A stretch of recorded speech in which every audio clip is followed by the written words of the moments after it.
everyone! Ayun. Ano ba yan? Kung kailan naman nagsasalita ako ulit. Hi, hello everyone! Ako lang, gusto ko lang mag-vlog. Pero mag-vlog ako ngayon, wala naman akong content na masyadong gagawin. Siguro a day in my life.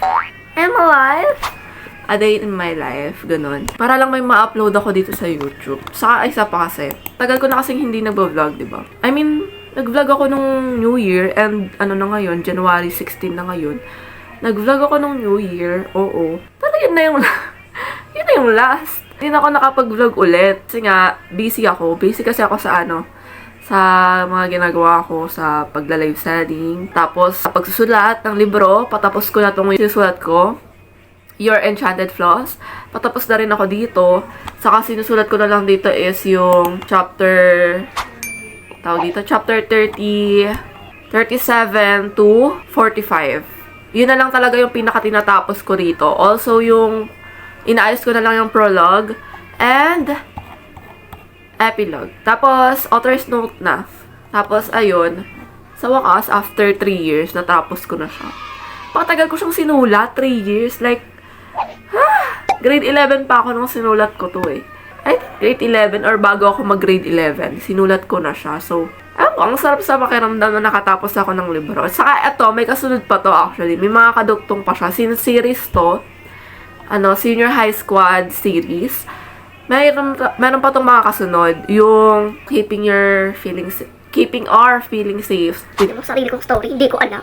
Tapos, ayun, From the Brightest Moon, tapos yung Staying at Your Dreams, Miserable Love. Marami pa ang nakasulat dito. Tapos, meron din akong duology na sinusulat. Meron ding 8 books pa, another 8 books ng, yung fantasy naman yon, so hindi siya connected dito. Tapos, yung duology is di rin connected dito.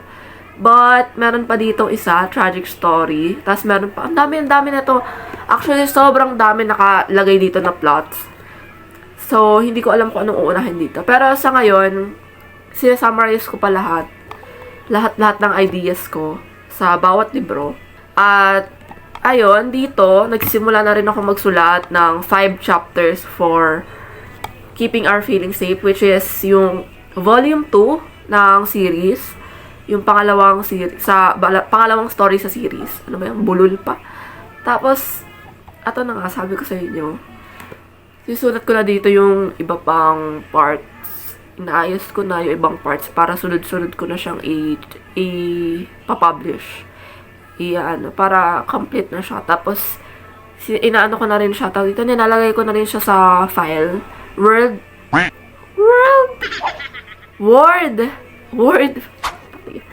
Ang hirap pala magsalita pag sipa. Tapos, eto, yun nga, nagla-live selling ako. Nabanggit ko rin to kanina. Nagla-live selling ako. And, sobrang busy ko doon. Doon talaga ako tumututok. Shoot, tapos upload. Sa TikTok yan, follow my TikTok account, Lane Mea. Tapos, ayun, puro ko libro. Ito, kung gusto nyo makita, ito yung mga libro. Ayan, diba? Sabi ko sa inyo, hindi ko na inaalis yan. Nung nakaraan, kapag kakatapos ko mag-live, inaalis ko pa siya. Pero ngayon kasi, gusto ko mag-live, magla-live kagad ako. Tatamad na ako mag-ayos. Gusto ko diretso na. Diba? Tapos ayun, wala naman ako masyadong Hindi rin ako nakakalabas masyado ng bahay. Nung nakaraan, lumabas ako ng bahay. Kasi nagpunta ako sa SM. At nakita kami ni Adi. Ayun, may binigay lang ako sa kanya. And also, dapat talaga kaming 4. Tapos i-explain ko lang rin pala.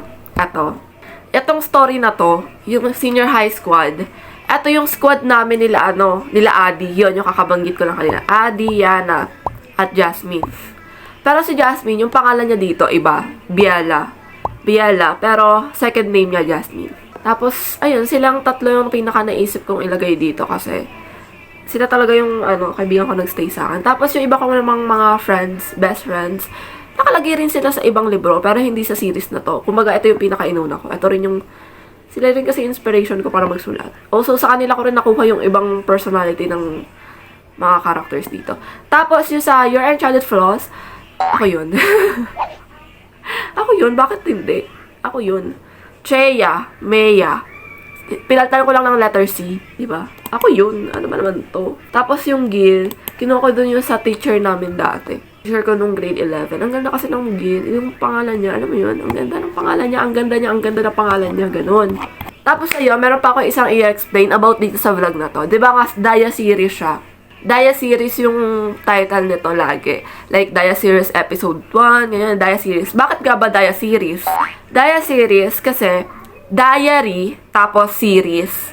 Alam mo yun, yung diary, tapos may mga kasunod-sunod pa. So, ginawa ko na lang, Daya series. Daya series. Hindi ko rin alam kung bakit naisip ko yun. Pero basta, ayoko kasi nakalagay, diary series. Ang pangit. Ang pangit talaga. Gusto ko diretsuhan ang sasabihin. Daya series. Oh, my Daya series. Actually, eto, nung nakaraan, di ba, nag-upload ako ng video. Yung 2024 recap. Kasi, kailangan ko lang burahin yung iba pang etc.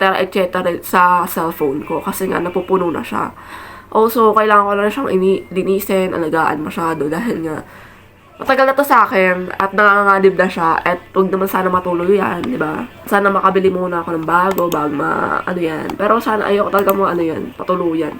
Ayun, yun lang naman yung mga pinagagawa ko. Wala naman ako masyado pinagagawa. Tingnan mo, dumadaldal lang ako 7 minutes na yan. Wala naman ako masyado pinagagawa. Also, kaya rin ako nag-vlog ngayon kasi nga, may space na yung phone ko. Like, wala naman ako masyado pinagagawa. Eto, nag-emote ako kasi.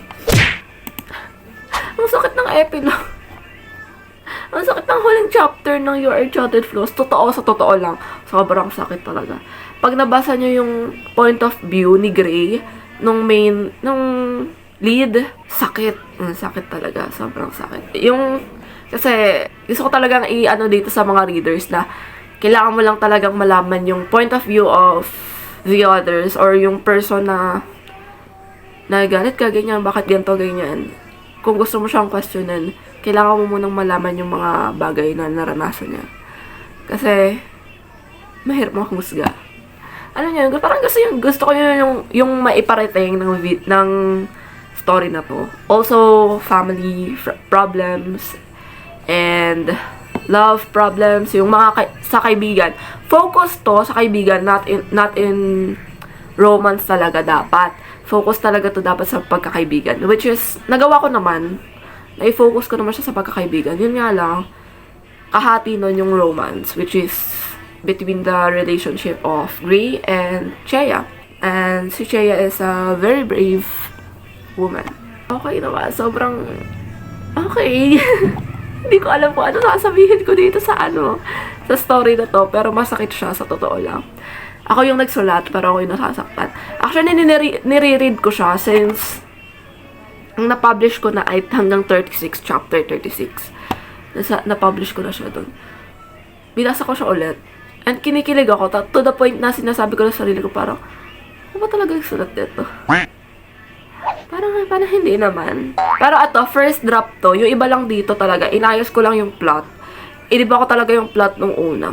Nung una kasi, kunwari, crush niya si Gray, gano'n, whatsoever. I mean, siya yung nag-unang nagkagusto, pero binago ko na. Hello everyone! Galing ako sa Robinson kanina, kasama ko yung mga tropa ko, sila Arms, tsaka si Yani. And namili lang kami ng mga gusto namin. Yeah, nag-ikot lang rin kami. Also, bumili ako ng box na ni Beyond sa Dunkin' Donut. And ngayon, umuwi ako kanina, may boses pa ako. Pero ngayon, wala na. Hindi ko rin, alam ko kung bakit. Kasi, dahil to sa pagla-live, nasobrahan ako sa pagla-live sa araw-araw, ganito na yung boses ko. So, yung boses ko pa. Siyempre, araw-araw sasalita ang ganyan. Napakabilis ko kasi magsalita palagi. Bakit? Mo hi vlog.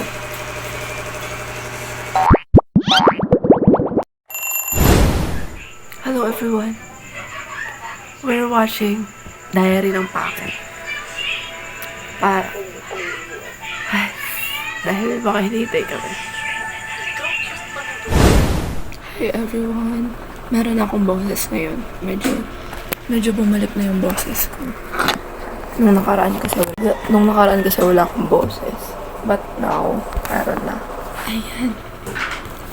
Tsaka bumili ako ng Chasing the Sun. Nung nakaraan na umalis ako na 2 days ago yata. Tapos nag-vlog din ako nun. Pero hindi ko vinlog yung pag-alis namin. Para ma-enjoy. Ayan, Chasing the Sun. By Inkstead. Ang ganda. Sobrang ganda. Binabasa ko siya ngayon. Ayan, nasa gitna na. Kahit nabasa ko na siya, binabasa ko ulit. And now, nalagay tayo na to. Nahanap ko to kanina, nai-stress na ako. Tapos mag-aayos din ako ng story ko sa Wattpad. Tapos mamaya magla-live ako. Tapos bukas, baka maglaba ako. Tapos may pupuntahan lang rin ako sa net. Ang dami ginagawa ng abab na to. Pero ayun, baka gumawa rin ako ng bagong intro. Since meron akong ginawang logo for Daya Series. Tapos baka sa mga susunod na buwan, bumili na rin ako ng bagong phone kasi pasira na yung cellphone ko. Nabanggit ko rin naman yun nung nakaraan pero napakasa akong budget. Ang dami ko kasing blackhead sa ilong. Hindi ko alam kung bakit. Ayun. Ay. Shala. Parang ngayon ko lang nakita yung ilong ko na ganyan Ayos ko yung story ko sa Wattpad. So, baka mga next week, since malapit na ang Valentine's, magawa na ako ng mga flowers. At mag-ayos din ako ng mga kailangan. Ewan ko, gusto ko lang i-vlog yung daily, ko ngayon. And baka i-upload ko na to, tapos dugtong ko na lang yung kabila. Kaya, bye! See you sa next episode.